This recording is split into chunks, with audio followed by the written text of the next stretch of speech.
So may buntag na po no. Abi ko magsige na po tagkatog higda kaon. Naa pa maday clearance at manon. Sus, magtagbaw na po tag linya ani ron. Pero bintaha ni sa una. Kay sa una daghan kay papirmahan pero karon upat naman lang. Inaning style lang nga taas og linya.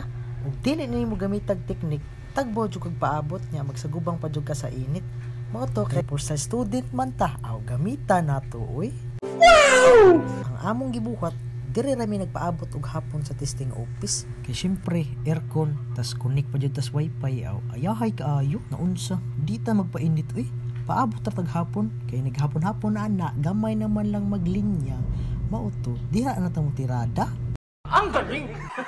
So mao to no hapon naman aw matik linya na dayon ta sabi lang ayan oy dali ra kayo wara kay kanahago di kaluwa sa uban nga sige linya paabot paningot pa mo na akong tambag ninyo. Unya na mong hapon mo adto skulahan. Kana mga naglinya, kapuya naman na. Maingon naman na, muli na ko kapuya na ug mapuhon na lang ko, musayo ko. Bitaw joke ra. Nato lang na nga nahuman ng uban, mo tong gamay na lang ba. So kami na pud sunod. Mo to no. Napermahan na jud isa kay nagpahapon ra man ta. Pero okay ra at least napermahan.